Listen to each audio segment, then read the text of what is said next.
नमस्कार आप सभी को आपके ही अपने प्यारे से YouTube चैनल चलिए नमस्कार आप सभी को आपके ही अपने प्यारे से YouTube चैनल VR एजुकेशन के ऊपर में आप सबों का बहुत बहुत स्वागत है और आशा और उम्मीद करता हूं कि आप सब एकदम स्वस्थ होंगे, मस्त होंगे और आप अपनी तैयारी में एकदम व्यस्त होंगे। तो सेकेंड चैप्टर आपका क्लास 12th NCERT हिस्ट्री का है, जिस चैप्टर का नाम है राजा, किसान एवं नगर। तो आप अगर 12th 12वीं कक्षा की अगर आप तैयारी कर रहे हैं बोर्ड एग्जाम के, तो आपके लिए पूरा का पूरा जो सीरीज है वो समर्पण है। इसके अलावा आप कहीं भी टीजीटी पीजीटी अगर आप शिक्षक भर्ती की तैयारी कर रहे हैं हिस्ट्री विषय से, तो आपके लिए ये काफी हेल्पफुल होगा। ठीक है, क्योंकि 12th तक के जो स्तर होते हैं वो ज्यादातर 12th के ही प्रश्न आपके एग्जाम में देखने के लिए मिलते हैं।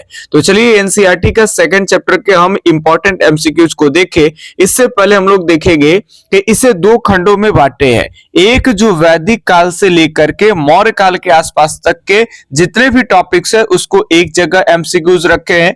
दूसरा एमसीक्यूज का फॉर्मेट हम लोग किए हैं कि मौर्य काल से लेकर के और गुप्त काल के बीच में जितने भी किताबें में बातें दी गई है और वहां से जितना भी इंपॉर्टेंट प्रश्न है उसको। तो आइए एकदम ऐसे इंपॉर्टेंट बीवीआई प्रश्न देखें जो बार बार बोर्ड एग्जाम में आते हैं और सीधा का सीधा जो है वो आपके एग्जाम में हर बार छप जाता है। तो ऐसे ही प्रश्न पे आप प्रैक्टिस करेंगे। प्रश्न है आपके सामने आज का पहला प्रश्न सीरीज का, कनिष्क की राज्यरोहण तिथि क्या है? यह राज्यरोहण तिथि है। तो कनिष्क राज्यरोहण, राज्यरोहण का मतलब है कि राज्यरोहण का मतलब वो गद्दी पे कब बैठते हैं, है ना। राज्याभिषेक कब होता है वही आपको डेट बताने हैं। 48 ईस्वी या फिर 78, 78, 88 ईस्वी या फिर 98 ईस्वी, 98 फटाफट से बताएंगे। तो कनिष्क की राज्याभिषेक की डेट आपको ध्यान रखना है, एकदम इंपॉर्टेंट है। 78 ईस्वी 78 ईस्वी में कनिष्क जो है वो राज्याभिषेक किया। ठीक है, और याद रखेंगे कि इन्हीं के समय से ही राज्याभिषेक से भारत में एक संवत की शुरुआत होती है, जिस संवत को क्या कहते हैं तो शक संवत के नाम से जानते हैं। तो ये ध्यान रखेंगे और शक संवत को राष्ट्रीय कैलेंडर का दर्जा भी मिला हुआ है। अगले प्रश्न के ऊपर में देखें तो प्रश्न है कि कनिष्क ने निम्नांकित धर्म अपनाया था, इसमें से कौन से धर्म को कनिष्क अपनाए थे? क्या जैन धर्म को अपनाए थे, बौद्ध धर्म को अपनाए थे, हिंदू धर्म को अपनाए थे या फिर इस्लाम को अपनाए थे? फटाफट से बताएंगे कि कौन से धर्म को अपनाए थे। तो चार ऑप्शन में से एक ऑप्शन जो है वो आपको चूज कर करके बताने हैं कि कौन से ऑप्शन यहाँ पे जो है वो आपके गुरु सही होने वाले हैं। तो फिलहाल के लिए बता दें तो कनिष्क बौद्ध धर्म को अपनाए थे और इन्होंने अपने शासनकाल के दौरान चौथी बौद्ध संगीति का आयोजन भी कराए थे और वो बिहार के बाहर थे।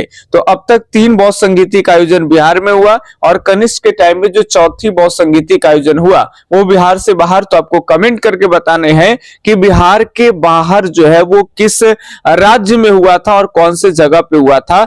बहुत ही शानदार और बढ़िया वाला प्रश्न आपके लिए हम छोड़े हैं। तो उम्मीद करते हैं कि आप लोग इसका जरूर जो है वो जरूर आप देंगे, है ना। मतलब कमेंट में जरूर आप उत्तर जो है देंगे।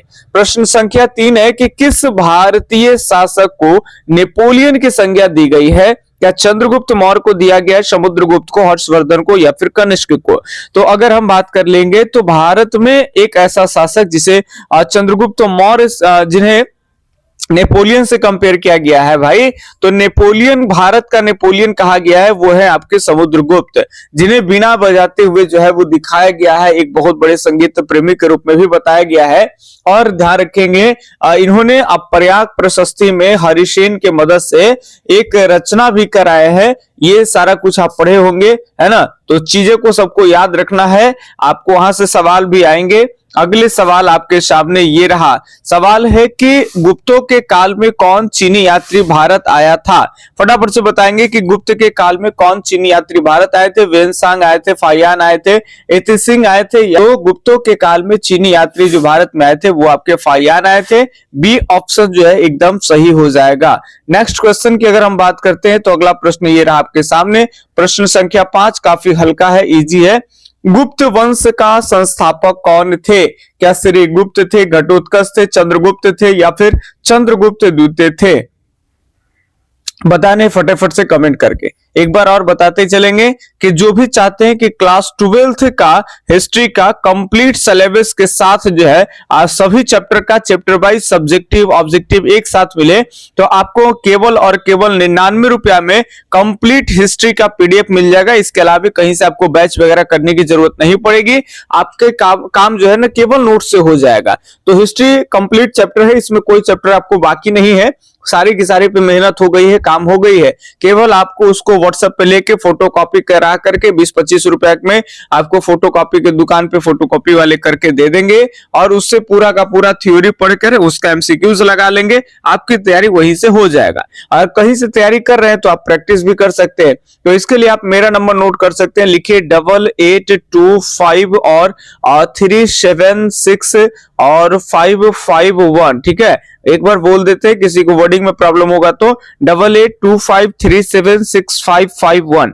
आप इसी नंबर पे कॉल या व्हाट्सएप करेंगे, इसी नंबर पे 99 रुपया फोन पे या गूगल पे पेमेंट करके उसका स्क्रीनशॉट व्हाट्सएप पे भेज देंगे और आपको व्हाट्सएप पे पीडीएफ के रूप में तुरंत मिल जाएगा। ठीक है, चलिए, तो गुप्त वंश का संस्थापक अगर केवल पूछा जाए तो श्री गुप्त होंगे, लेकिन अगर वास्तविक संस्थापक की बात कर लेंगे तो वास्तविक संस्थापक ना तो श्री गुप्त होंगे और ना ही इनका जो बेटा लड़का घटोत्कच है, ये घटोत्कच गुप्त भी नहीं होंगे। तो कौन होंगे? तो होंगे चंद्रगुप्त प्रथम। ध्यान रखेंगे, चंद्रगुप्त प्रथम को ही याद रखना है कि गुप्त वंश के वास्तविक संस्थापक कहा जाता है।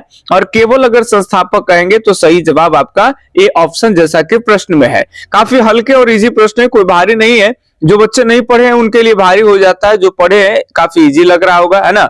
इंडिका किसकी रचना है? चाणक्य के, मेगास्थनीज के, हर्षवर्धन के या फिर कालिदास के? तो इंडिका लिखने वाले व्यक्ति कौन हो जाएंगे? तो मेगास्थनीज, जो चंद्रगुप्त मौर्य के दरबार में आए थे। ठीक है, चलिए आगे की बातें कर लेंगे फटाफट से। यहाँ कोई ज्यादा डिसिप्लिन नहीं, यहाँ पे आपका प्रैक्टिस है कि तैयारी कर रहे हैं तो आपको सवाल कैसा आएगा इसके लिए आप श्योर रहिए। जो भी क्वेश्चन करा रहे हैं सारे के सारे बोर्ड एग्जाम में पूछे जाते हैं और आपका जो भी सिलेबस है उसको एक अलग लेवल से कैटेगराइज कर करके आराम से ज्यादा संख्या में आपको एमसीक्यूज करा रहे हैं और प्रैक्टिस सीट वगैरह दे रहे हैं, है ना, और थ्योरी का नोट्स भी दे रहे हैं। तो अगर आप उसको लेते हैं तो आपको ज्यादा जो है वो लाभ मिलेगा एग्जाम में। किस गुप्त शासक को लिच्छवी दोहित्र कहते हैं? हित नहीं, यहाँ हित्र समझिएगा, दोहित्र कहा जाता है भाई। तो पहले तो समझेंगे कि दोहित्र किसे कहेंगे। तो दोहित्र मतलब होता है नाती। ध्यान रखेंगे, दोहित्र मतलब नाती। तो किसे जो है वो कौन से ऐसे शासक है जिसे लिच्छवी का नाती यानी लिच्छवी का दोहित्र कहते हैं? समुद्रगुप्त को, चंद्रगुप्त को, कुमारगुप्त को, अस्कंदगुप्त को? फटाफट से आप लोग जो है वो सोचेंगे, एक मिनट। बाकी सही जवाब की अगर हम बात कर लेंगे तो देखिए, चंद्रगुप्त प्रथम की बात कर लेंगे तो उनका शादी जो है विवाह हुआ था लिच्छवी की राजकुमारी कुमार देवी से हुआ था और उनसे जो संतान होता है जिसका नाम समुद्रगुप्त है, तो ये समुद्रगुप्त लिच्छवी के लिए क्या कहलाए? नाती कहलाए। ठीक है, तो 7 के यहाँ पे ए ऑप्शन एकदम सही हो जाएगा। और अभी तक अगर सीरीज को लाइक नहीं किए तो प्लीज लाइक कर दीजिए। काफी मेहनत लगता है ऐसे आपको प्रश्न को चुन कर करके और पीडीएफ को तैयार करना, एक एक क्वेश्चन को टाइप करना, उसके बाद उसको फॉर्मेट में लाना, इसको पीडीएफ के रूप में लाना, फिर उससे आपके लिए क्लास को अच्छा तरीके से रिकॉर्ड करना और उसके बाद एडिट करना, अपलोड करना, थंबनेल वगैरह लगाना काफी इंपॉर्टेंट हो जाता है। तो सारी काम आपके लिए कर रहे हैं, बस आपको करना है क्या? अंगूठा निकालना है अपना और लाइक वाला पे टच कर देना है ना। किसी भी उंगलियों से टच कर सकते हैं और टच करने के लिए ना तो कोई पैसा लगेगा ना तो आपका कोई धनराशि खर्च होता है ना। और ऐसा नहीं है कि आपके लाइक करने से हमारे पास कोई 2-4-10 रुपए आ जाता है, ताकि ऐसे ऐसे बहुत सारे लोग लाइक कर देंगे तो हम अमीर हो जाएंगे, है ना। लाइक एक ये बताता है कि मतलब आप लाइक कर रहे हैं तो बच्चे पसंद कर रहे हैं, तो बच्चे को ज्यादा से ज्यादा संख्या में सीरीज दे ताकि ज्यादा से ज्यादा क्वेश्चन का प्रैक्टिस यूट्यूब पर भी वो करते रहे, है ना। आगे प्रश्न है, गुप्त काल में हस्ती सेना का प्रधान क्या कहते हैं, क्या कहलाते हैं?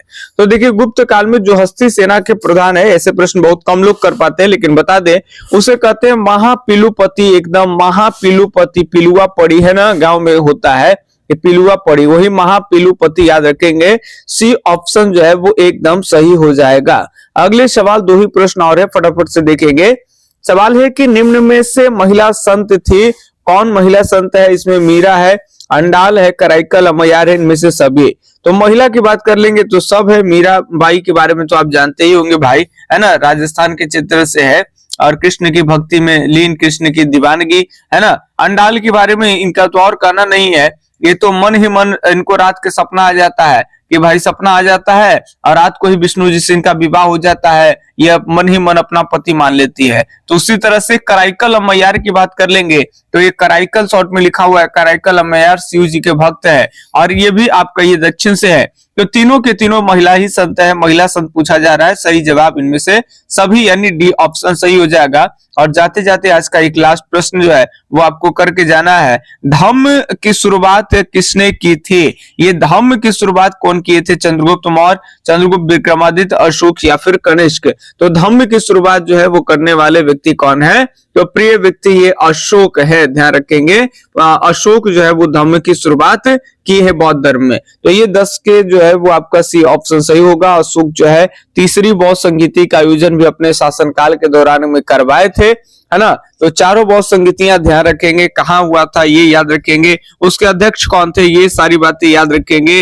वो सारा कुछ आपको जो है वो नोट्स वगैरह में ट्रिक भी मिल जाएगा चारों बौद्ध संगीतियां को याद करने का, और अलग अलग बौद्ध संगीतियां में कौन जो है वो महाअध्यक्ष बने, क्या है नहीं है, सारी बात वहां पे रहेगा। तो नोट्स की भी जानकारी दे दिए, सेशन भी आपको अच्छा वाला प्रश्न करा दिए। आपकी जिम्मेवारी बनता है कि एक लाइक करें और हो सके तो आप अपने दोस्तों के पास जहां भी आपका स्टडी ग्रुप है, लाइब्रेरी है, कहीं भी आपका ग्रुप्स वगैरह ये सब है दोस्तों का है, आप वहां पे इस क्लास को शेयर करके एकदम आग लगा दीजिए ताकि अगले दिन और बढ़िया से आपको सीरीज को कराएंगे। आज तो आप रात को आपके लिए क्लास रिकॉर्ड कर रहे हैं तो थोड़ा सा आंख लग रहा है, तो जहां तहां लड़खड़ाहट आपको देखने के लिए मिलेगा। अगले दिन मजे से और काफी अच्छा प्रश्न आपके लिए लेकर के आएंगे। और लाइक करिए। और सुबह के एक बात बता दें, सुबह के एक दिन बीच करके आप 6 बजे आप VR एजुकेशन के इस प्लेटफॉर्म पे आएंगे तो आपको एक क्लास हिस्ट्री का, कभी ज्योग्राफी का, कभी पॉलिटी का, कभी म्यूजिक का, कभी होम साइंस का, अलग अलग आर्ट्स में सब्जेक्ट होते हैं, तो इन सभी सब्जेक्ट का आपको एक एक क्लास जो है वो एक दिन गैप करके YouTube पे मिलता रहेगा, ठीक है। और बाकी धीरे धीरे नए पैटर्न का सबका प्लेलिस्ट बना दिए जा रहे हैं, तो आप चाहे तो आप प्लेलिस्ट से भी आप अपनी तैयारी को शुरू कर सकते हैं, ठीक है। तो चलिए हम मिलते हैं आपसे अगले क्लास के अंदर में, तब तक के लिए धन्यवाद, जय हिंद, अल्लाह हाफिज, आपका दिन शुभ हो, राधे राधे।